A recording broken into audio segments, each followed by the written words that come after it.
গাজন আসলে ফসল কাটার আগে উর্বরতা বৃদ্ধিরই আরাধনা। ধর্মের গাজন ক্রমশ শিবের গাজনে রূপান্তরিত, তবে মূল ধারক নিম্নবর্গরাই। বিংশ শতকের দ্বিতীয়ার্ধে পশ্চিমবঙ্গের গাজনের উপরে নিকোলাসের গবেষণাই দেখা যায়।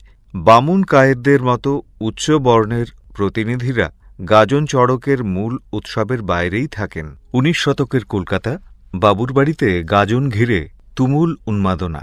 কাওরা জাতিভুক্ত মূল সন্ন্যাসী কাদামাখা পায়ে, কানে বেলপাতা গুঁজে বাবুর বৈঠকখানায় উপস্থিত।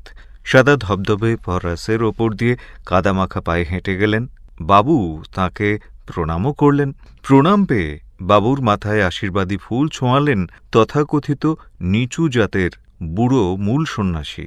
হুতম তাঁর নকশায় লিখেছেন, নিজে কাওরা হলেও আজ শিবত্ব পেয়েছে, সুতরাং বাবুকে তারে নমস্কার করতে হলো। গাজনের সন্ন্যাসী হওয়া সব নিম্নবর্গের মানুষেরই বরাদ্দ ছিল ওই একদিনের দেবত্ব, যেদিন উচ্চবর্ণের মানুষরাও তাঁদের সামনে মাথা নোয়ান। কেউ কেউ বলতেই পারেন গাজনের মূলে সমন্বয়ী ভাবনা আছে, সামাজিক মিশ্রণের ক্ষেত্র আছে। তাই বর্ণজাতি ব্যবস্থার নিচুতলায় থাকা মানুষদের সঙ্গে উচ্চবর্ণের ক্ষমতাশালী মানুষের মেলবন্ধন তৈরি হয়। কিন্তু সমাজবিজ্ঞানের চোখে এই প্রক্রিয়ার নাম আক্তিকরণ, যেখানে সামাজিক মেলবন্ধন বা সমন্বয়ী ভাবনার আড়ালে একটি সংস্কৃতি আর এক সংস্কৃতিকে ক্রমশ গিলে খায়। গাজনও তার ভিন্ন নয়। বাংলায় গাজন মূলত দুই প্রকার, শিবের গাজন এবং ধর্মের গাজন। প্রথমটি হয় চৈত্র মাসে সৌর ক্যালেন্ডার অনুযায়ী, রাঢ়বঙ্গের অধিকাংশ ধর্মের বা ধর্মঠাকুরের গাজন হয় বৈশাখ মাসে চান্দ্র ক্যালেন্ডার অনুযায়ী।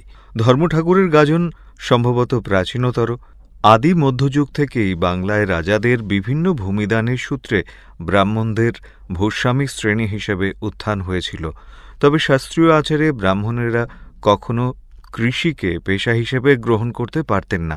তাই ভূস্বামী শ্রেণীর সঙ্গেই তৈরি হয়েছিল কৃষিজীবী শ্রেণী। প্রাক তুর্কি শাসনে মূলত নিম্নবর্গের এই কৃষিজীবী শ্রেণীর আশ্রয় ছিল বৌদ্ধ ধর্ম। কিন্তু সেন রাজাদের আমলে ব্রাহ্মণ তোষণ এবং বৌদ্ধ ধর্মের অবক্ষয় শুরু হয়েছিল। সে সময় থেকেই নিম্নবর্গীয় সংস্কৃতিতে ধর্মঠাকুরের উত্থান। আরও পরবর্তী সময়ে মুসলিম শাসকদের প্রভাব থেকে নিম্নবর্গীয় কৃষিজীবীদের নিজের দিকে ধরে রাখতেই ধর্মঠাকুরকে নিজ বৃত্তে নিয়ে আসা শুরু হয়। এই আক্তিকরণ পদ্ধতির অন্যতম উপায় ছিল মঙ্গলকাব্য। তাই ধর্মমঙ্গল কাব্যের নায়ক লাউ সেন এবং সেনাপতি কালুডম দুজনকেই ধর্মঠাকুরের উপাসক হিসেবে দেখানো হয়েছে। আমেরিকান নৃতত্ত্ববিদ র্যালফ নিকোলাসের গবেষণাও দেখিয়েছে, ধর্মমঙ্গল কাব্যেই ধর্ম বহু সময় বিষ্ণুর সঙ্গে একাত্ম হয়েছেন। তবে বৈষ্ণব ধর্মের আঙিনা ছেড়ে ধর্মঠাকুর পরবর্তী সময়ে বাংলার শিবের সঙ্গেই জুড়ে গিয়েছেন।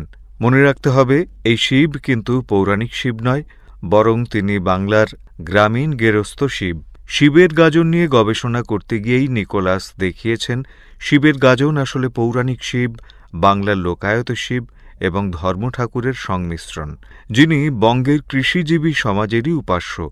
গাজন আসলে ফসল কাটার আগে উর্বরতা বৃদ্ধিরই আরাধনা।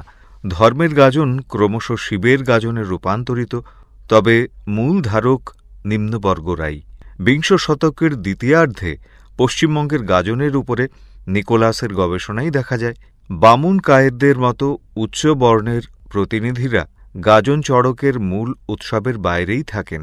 তবে মন্দিরের ভিতরের যে ক্রিয়াকলাপ, তাতে উচ্চবর্ণের অধিকারী শ্রেষ্ঠ হয়ে ওঠে। হুতমের নকশাও সে কথাই বলে। তাই সন্ন্যাসীদের হাজারো মাথা ঝাঁকুনিতেও যখন শিবের মাথা থেকে ফুল বেলপাতা পড়ছিল না, তখন ধরে বেঁধে সেই বাবুকে নিয়ে যেতে হয়। আধ ঘণ্টা চেষ্টার পরে শিবের মাথার বেলপাতা নড়লে নিম্নবর্গের প্রতিনিধি সন্ন্যাসীরা কাঁটা ডালের উপরে ঝাঁপ দেওয়া শুরু করেন। অর্থাৎ মাসভর উপোস করে সন্ন্যাস নিয়ে কাঁটায় ঝাঁপ দিয়ে শারীরিক কষ্ট সইবে নিচুতলার লোকজন। তবে দেবতার মাথা থেকে ফুল না নড়লে সেই বাবুকেই যেতে হতো। হুতমের বিবরণে বাবুর আধ ঘণ্টার আকুতির পরে শিবের মাথা থেকে বেলপাতা নড়েছিল। ২১ শতকের বঙ্গেও গাজন চড়ক ঘিরে বহু জায়গায় এই উঁচু নিচু ভেদ রয়েছে। গাজনের সন্ন্যাসী হয়ে ক্ষণিকের দেবত্বই বরাদ্দ আমাদের বহু সহনাগরিকের। কাঁটাঝাঁপ আগুন ঝাঁপের মতো বিষয়ে নিম্নবর্গের অগ্রাধিকার থাকলেও পুরোহিতের ভূমিকায় তাঁদের ভূমিকা নগণ্য। কিন্তু তার থেকেও গুরুতর সম্প্রতি সংবাদ শিরোনামে আসা নদিয়ার একটি ঘটনা। এই জেলার এক শিব মন্দিরে সেই তল্লাটেরই কিছু মানুষের এতদিন প্রবেশাধিকার ছিল না, কারণ তাঁরা তফসিলি জাতিভুক্ত। একই তল্লাটে থাকলেও শিব মন্দিরে ঢুকে পুজো দিতে পারতেন না তাঁরা। স্থানীয় প্রশাসন এবং রাজনৈতিক নেতারাও সে বিধি টলাতে পারেনি, নাকি চাননি। সংবাদে প্রকাশিত তফসিলি জাতিভুক্ত শাসক দলের পঞ্চায়েত সদস্যও মন্দিরে ঢুকতে পারতেন না। মহামান্য হাইকোর্টের নির্দেশে শেষ অবধি পুলিশ প্রশাসন নড়ে বসেছে। মন্দির কর্তৃপক্ষ বাধা দিতে পারেনি। অবশেষে ওই মন্দিরে ঢুকে পুজো দিয়েছেন তপশিলি সমাজের মানুষেরা। এই প্রথাই ফের প্রশ্ন তুলে দেয়। শতাব্দীর পর শতাব্দী ধরে আক্তিকরণ প্রক্রিয়া চললেও আদতে তা তথাকথিত হিন্দু সমাজে কতদূর সমন্বয় সাধন করতে পেরেছে?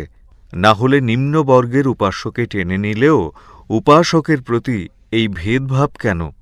এতক্ষণ শুনছিলেন আনন্দবাজার পত্রিকা থেকে সংগৃহীত একটি প্রবন্ধ, যার শিরোনাম বরাদ্দ একদিনের দেবত্ব। এটি লিখেছেন কুন্তল চট্টোপাধ্যায়।